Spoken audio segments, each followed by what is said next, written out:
ومن كل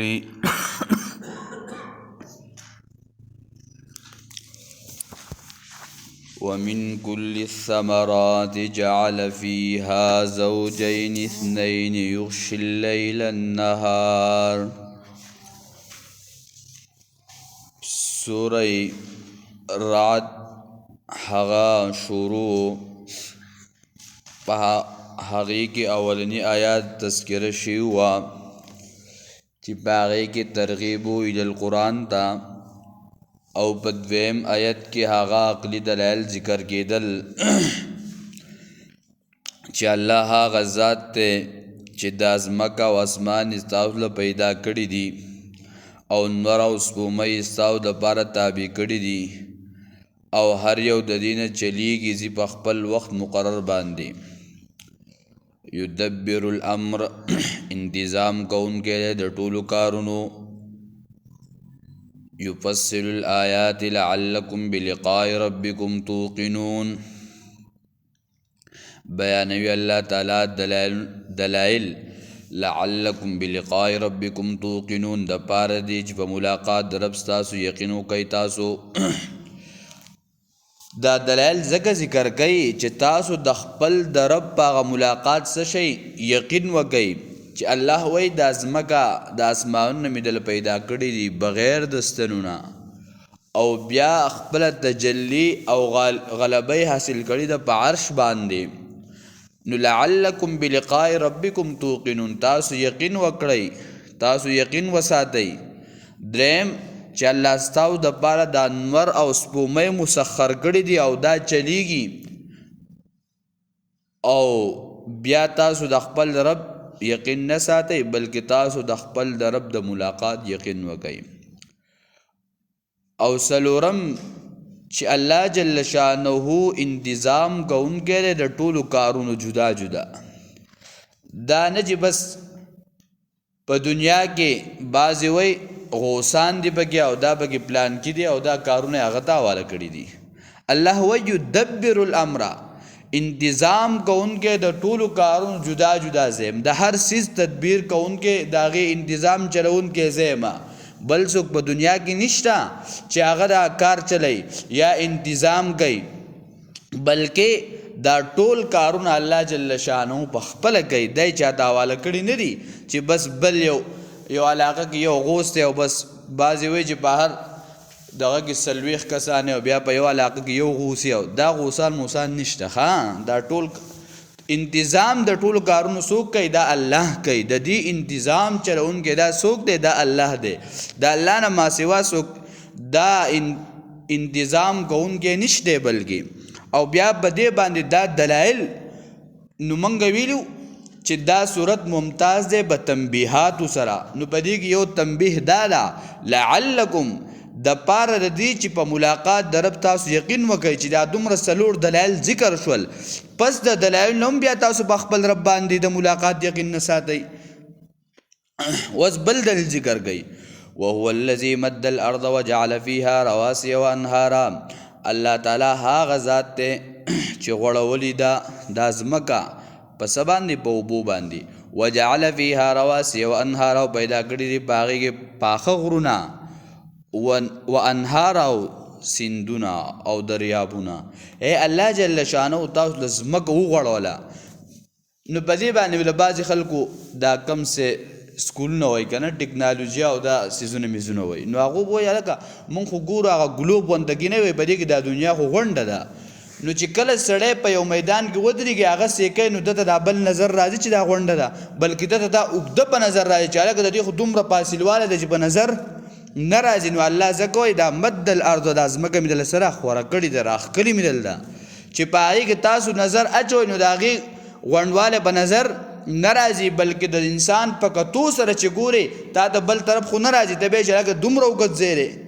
داغه مطلب دا علما ذکر کوي. نور خو خپل غونډه یار سره نه پای کې بیا خپل علما خپل دغه کوي. او دویم چې دای په اوبو باندې له پاسه غوړولې ده او د دې تفصیل موږ کړی چې کم کم څیزونه اول پیدا شو بیا وروسته بیا دویم دریم هغه خبره موږ کړې. او تفسیر خازن لیکلی دي چې په غرونو کې د ټول نه اولنی غر سو هغه جبل یا بی قبیس دا الله پیدا کړو. ومن كل الثمرات او د هر قسمه میوونه جعل فيها چې پیدا کړي په ځمکه کې یا میوونه زوجین اثنين جوړه دوا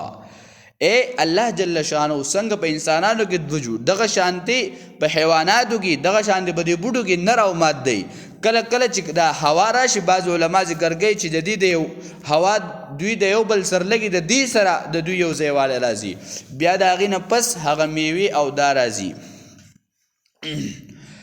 یغشي الليل النهار او پټوي شپه ورځ لره ورځ راشي شپه ختم شي شپه راشي ورځ ختم شي دا د الله پاک د قدرت دلایل وي تاسو په دې کې سوچ نه کوئ چې یو ذات شته او یو ذات موجود دی چې دا انتظام چلونکی د هغه ذات دی بل بګلا څوک دی چې دا هغه چوته او دا هغه ګرځي دا هیڅ څوک نه کوي هر څه سره د دې دلایل مقصد دا دی چې تخپل رب وپېژنې خپل مالک او خالق وپېژنې چې پیدا کوونکی هغه دی د هر څیز کار چلونکی هغه سره هغه دی خالق لكل شیء هو الله د هر څیز پیدا کوونکی هغه دی چې ستا په ذهن کې په سوچ کې دا فکر دا خبر راشي دل دماغ دی بری کولاو شي چې د هر څیز خالق دا یو الله دی ان فی ذلک یقینا بدی کې ډیر دلایل دي د توحید لا آیات لقوم یتفکرون ها قوم لرا جاغه فکر کوي بیا دا اوس په دویم تنبیه ذکر کوي دا دویم یقینا په دې دلایلو کې په دې کې سری د توحید هغه دلایل دي چې دا قوم په دې کې څه کوي سوچ وکړي فکر وکړي خپل دل دماغ حاضر کړي دریم دلیل وفي الارض قطع متجاورات وجنات من اعناب او په دې ځمکه کې ټوکړي دي د یو بل په گاونډ کې یو بل د جوخت دي وجنات او باغونه دي من اعناب د انګورو وزرع او فصلونه دي ونخل او کجور دي ګوري سنوان وغير سنوان یا رنگي رنگي بغیر د سانګونه يسقى بماء واحد او بکیږي پاغه یو قسمه وبو سره الله وای تاسو دی دلایل ته نه ګورئ چې دا ځمکه چې دا خو قطعون دا سره دا ټوکړه ده زموږ شیخ صاحب فرمایل وی زه تللی وم بهر ته مکې ته تللی کوم مدینې ته خو دا لږ زمانه ير دی وی ما نه تپوس وکړو شیخ الهند رحمه الله چې دا څوک دی وی هغه چې دی پېښور دی وی چې پېښور زه وی د جاونډې که دې څه قصې وکړه نو دا اصل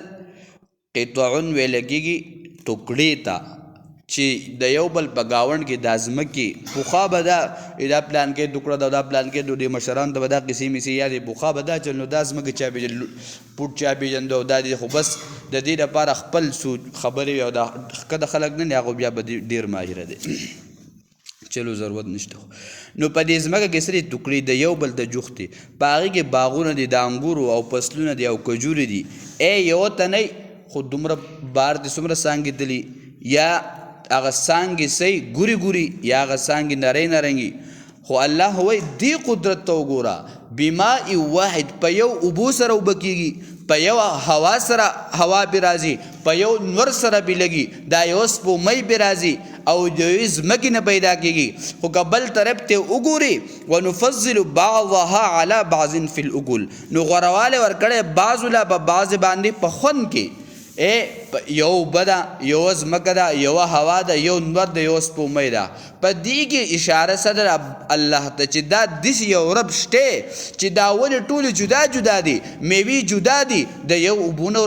د یوې ځمکې نه راخېږي په یو نور باندې دغه کېږي په یو هوا باندې دغه کېږي نو په دې کې رب ته اشاره ده الله جل شانو خالقیت او مالکیت ته اشاره ده چې او یو رب شته چې په یو اوبو سره په یو نهر سره په یو ځمکه سره په یو نور سره دومره ونې او بیا د هغې نه جدا جدا فصلونه پیدا کول د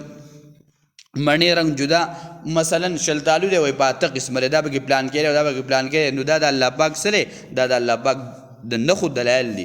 ان فی ذلک یقینا په دې کې لآیات دلایل دي لقوم دا قوم دپاره یعقلون چې عقل لري وان تعجب فعجب كقولهم أإذا كنا ترابا دلته درې زجرونه ذکر کوي یو زجر ذکر کو دوه به انشاءالله بیا سبا ذکر کو یو زجر دا دی چې نبی علیہ الصلوۃ والسلام د دوی په دې خبره باندې تعجب کو چې دوی د توحید نه انکار کو الله ورته وایي ته په دې خبره توحید او وروسته د مرګ نه دوباره ژوند نه دوی انکار کو. نو الله ورته وایي دا خبره توحید دومره غټه نه ده بلکې چې دوی اصل د هغه دوباره ژوند نه چې دوی به ذره ذره شي او بیا به را پیدا شي دوی د هغې نه انکار کوي. وان تعجب فعجب قولهم او که ته حیرانتیا کې د دوی د انکار د توحید نه که ته وایې چې هلکه دوی خو توحید نه مني فعجب قولهم نو حیرانتیا خبره دا د وینا د دوی ایذا کنا ترابا آیا چې کله موږ شو خاورې ائنا لفی خلق جدید آیا موږ به شو په پیدایش نوي کې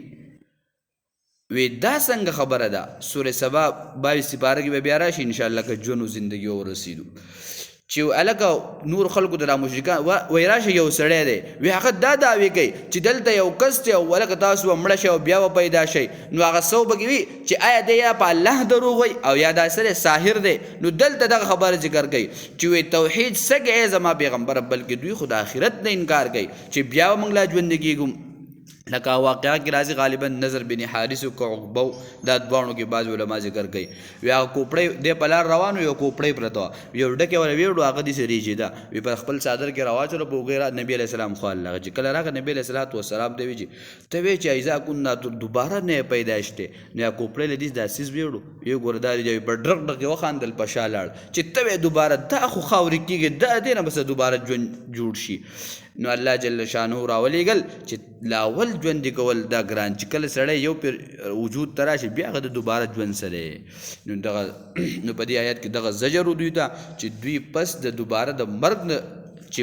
یو پیر مرګ شته او دوباره بیا ژوند کېدل نشته نو په دې باندې دا اولې زجر چې دوی وروسته د مرګ نه دوباره د ژوند نه سو منکرو. اللهم ربنا آتنا فی الدنيا حسنه وفي الآخرة حسنه وقنا عذاب النار.